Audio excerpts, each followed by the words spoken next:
In this lecture, we're going to be discussing a new chapter that focuses on further applications of trigonometry. Now, so far we have been looking at right triangle trigonometry, where if we have a right triangle, we can use sine, cosine, or Pythagorean theorem, and so forth to find our missing angles and our missing sides. But what if the triangle is not a right triangle? Well, there are some laws that we can use, in particular laws of sine and cosine, that we can use to help us to solve the triangles. So the first law, or the first set of laws that we're going to be looking at, are the laws of sines. Now, there are some relationship with triangles and their sides that are very important for us to note. So any triangle that is not a right triangle is an oblique triangle. So if you hear me talk about the word oblique, that just basically means that it's not a right triangle. Solving an oblique triangle, when you get a question that says solve the oblique triangle or solve a triangle in general, you're being asked to find the missing angles and the missing sides. Now, the relationships that we may have or come across when solving oblique triangles, you may have what we call the angle-side angle relationship, which means you know the measure of two angles and a side. So if you notice, this is your angle here, and then this is your side, and then this is your angle, hence the angle-side angle relationship. So it must be in this order. We also have the angle-angle-side relationship, where you'll have to have an angle and an angle similar, and then a side that is similar. So here we have angle, angle, and side. Now we also have the side-side angle relationship, where we know two sides and an angle. So previously we had two angles and a side. Now we have two sides. So side, side, angle.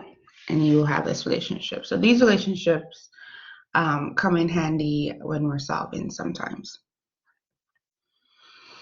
Now, let's say we have this triangle and we are trying to, this oblique triangle in particular, and we are trying to, let's say, solve for the missing sides or angles.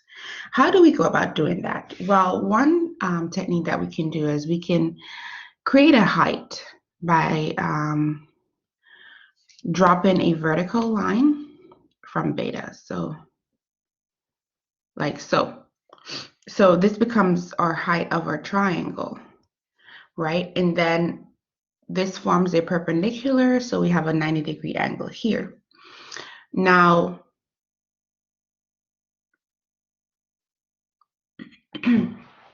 looking at this, we can think about our relationship. So let's say we want to find sine of gamma.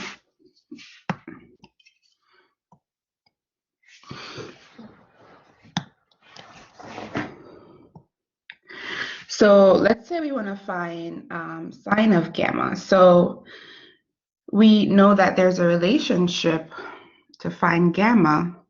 Sine is going to be opposite over a hypotenuse, which is going to be h divided by a. We can use this to find h, right? So if we wanted to figure out what is h, then we can cross multiply, or we can multiply both sides by a. We'll have a sine alpha. Oh, that's not alpha, that's gamma. That's going to be equal to h. So if we are to evaluate this, then we would be able to find h, what the height of this triangle is. Now,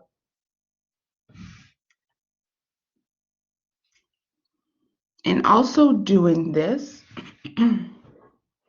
we can solve and come up with these formulas for our triangle. in terms of finding the relationship between each sides. So for instance, if we were to do a sine, and this a sine gamma equals h actually works for all sides. So for instance, we may also solve and see that h is equal to,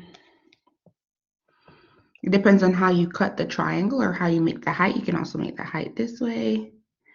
You can make the height this way. So because we have so many ways to make the height, I won't go through all of them, but in a similar way to how we derive the sine, we can also derive that h is b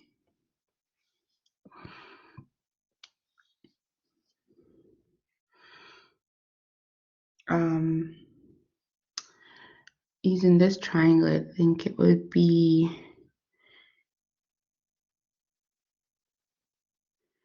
okay, we already have a sine alpha. Well, it's okay. But in anyways, we can come up with,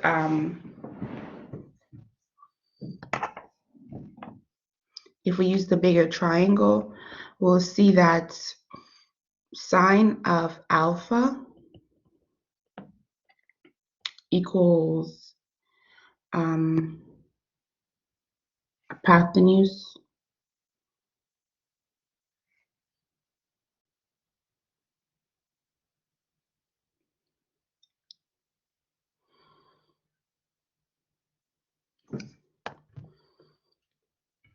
my triangles are a little bit different. At any rate, we don't even have to worry about that right here. But as I said, we can do the height in many different ways, but I don't think we need to do all of that tonight. So we'll just, or today rather. So we'll just take it for face value here, but we can come up with different relationships by using different heights for this triangle. Now, let's say we have this triangle here, and it's a little bit different from the one we had before with alpha and so on and so forth. But if we were to using the height method, like so, we would be able to come up with these relationships. And these are what we call the laws of sines and cosine, of sines rather. So basically sine of alpha divided by a, and so this is just a set of ratios that we come up with. If we were to come up with these ratios, it's going to be the same for all sides and angles. So basically sine of alpha is going divided by a is going to be the same ratio of sine of beta divided by b and sine of gamma divided by c. But in the same breath, a divided by sine of alpha is going to be the same ratio of b divided by sine of beta and of c divided by sine of gamma. So let's look at a quick example. Here we want to solve the triangle shown. And so usually when we hear or we're asked to solve the triangle, we're looking for the sides and angles that are missing. So firstly, in this instance, we can figure out what beta is, right? Because we know that angles of a triangle measure 180. So beta is going to be 180 minus 50 plus 30. So that tells us that beta is what? 100 degrees. Now, if we want to find B or C, well, we can utilize our relationship. So we know that sine of, in this case, alpha, and that would be divided by A, right? And so alpha is opposite, so A would be here. Beta is going to be opposite of B, and gamma is going to be opposite of C. So sine of alpha divided by A is the same as sine of beta divided by b. So I can use this information since I know what alpha is and I know what A is. I also know what beta is. Well, then that means I can use this information to solve for B. So sine of alpha, so that means I'm doing sine of 50 degrees divided by 10 is equal to sine of 100 degrees divided by B. If I continue to solve, this becomes B sine of 50 degrees equals 10 times sine of 100. And so divide both sides by sine of 50. And be sure to plug this in your calculator. Well, then we'll get that B is going to be equal to about 12.9.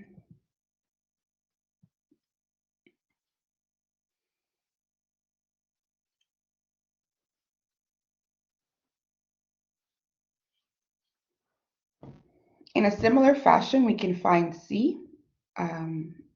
Sine of 50 divided by A is equal to sine of gamma divided by C, right? And so doing something similar to what we did before, we'll get that C is equal to,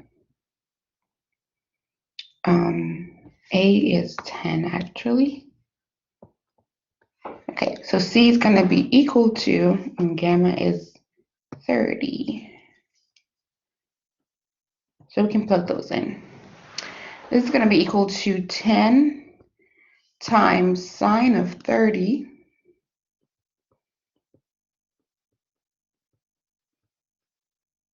divided by sine of 50. Using the same method we did here. So then what this means is this is going to be equal to roughly 6.5.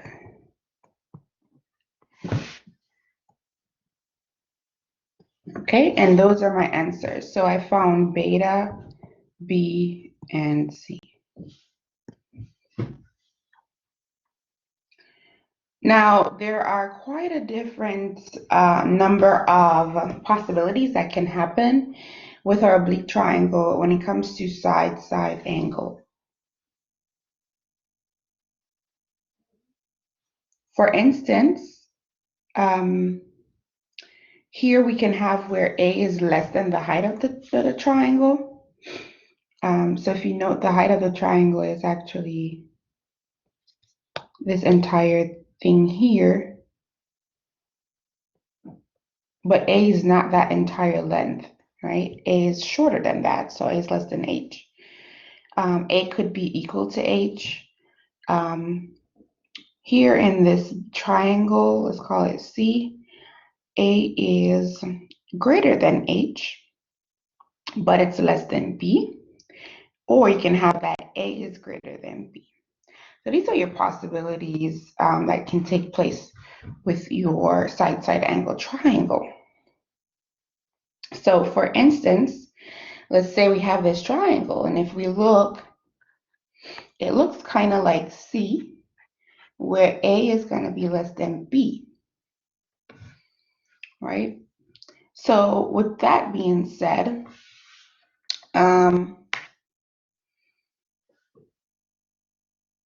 we can go ahead and try to solve this triangle. So in other words, we're asked to find the missing angle.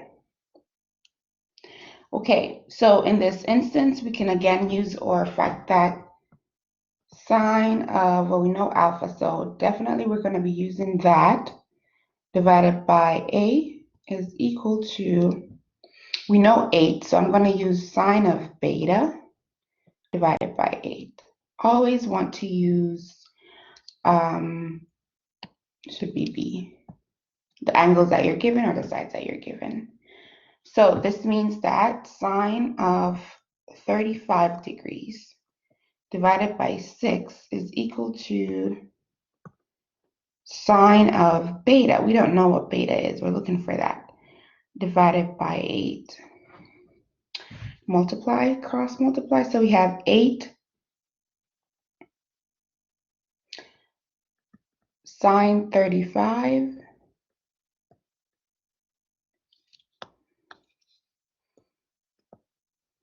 equals 6 times sine b. So then I can divide both sides. So I will get that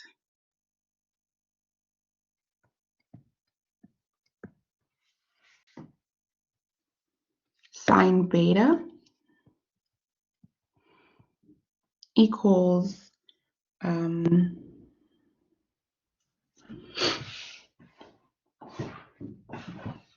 me pull this up in my calculator really quickly.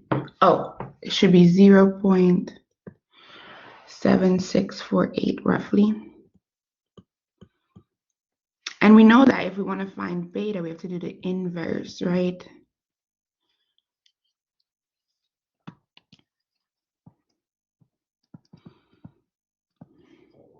So then we're doing sine inverse of 0.7648 in our calculator. Okay. So that means here for us, beta is 49.9. And so you want to be very careful that you have a calculator in the correct format. So beta is 49.9. If I want to find gamma, I'll do 180 minus 35 plus 49.9. And really, once you find a few of the missing pieces, it's quite easy to find the others. So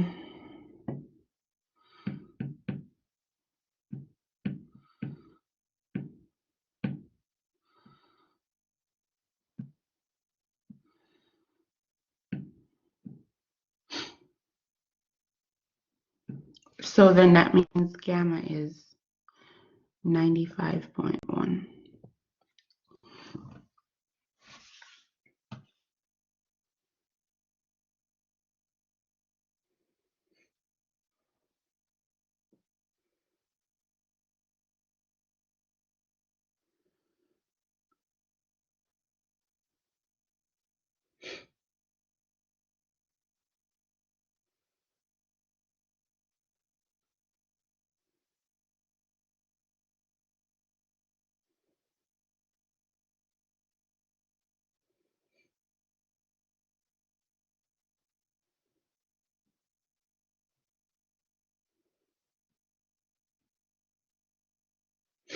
All right. Let's look back at our triangles. So here, we said that this triangle would be C, right? So then that means if you were to drop a height here, that this angle here is actually shorter than the height.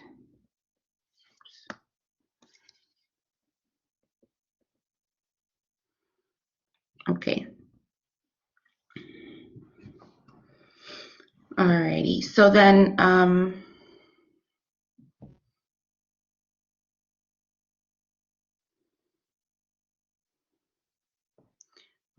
just really looking at the triangle. So we have that.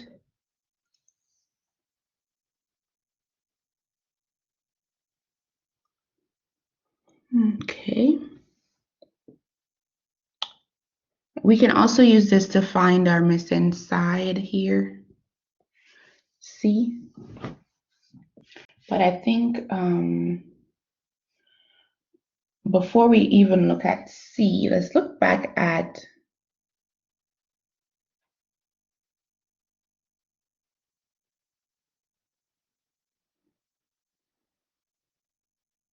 Okay, no, that's fine. That's fine.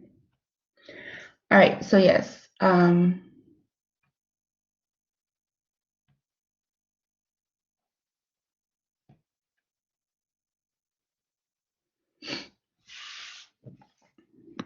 Let's look back here. Just want to make this quick correction. This 95.1 that we found is actually not just this little piece inside here. It's actually this entire space. Okay.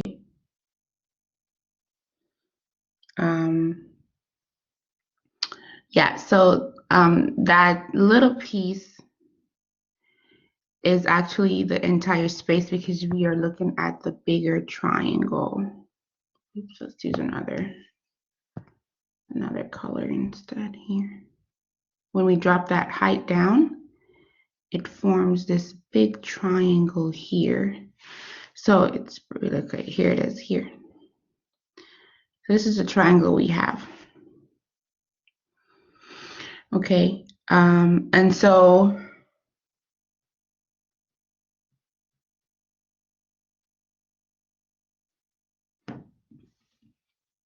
if we look at our triangle, very similar. We have that this here is 95.1. This is going to be 35. So now how do we find that little piece on the inside?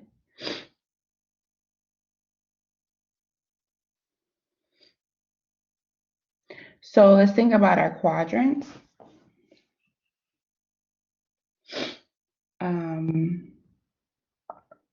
And let's see, is this angle? Nope, none of our angles. Well, yeah. Here, this is side angle. Alrighty, wonderful. So side angle. So if we do this, this here is going to be 6.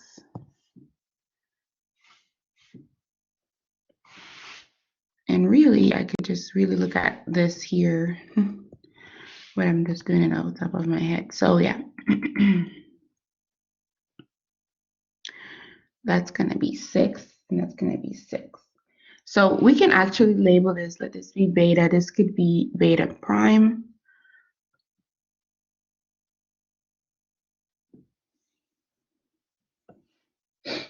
Okay. And so we, okay, so we have beta in here. And then we have 35 plus 49. Okay, so that's how we got our 95.1. I'm just really double checking, guys, to make sure that we did everything correctly. My mind is telling me that we're missing something. We're missing something here. 180 minus 49.9.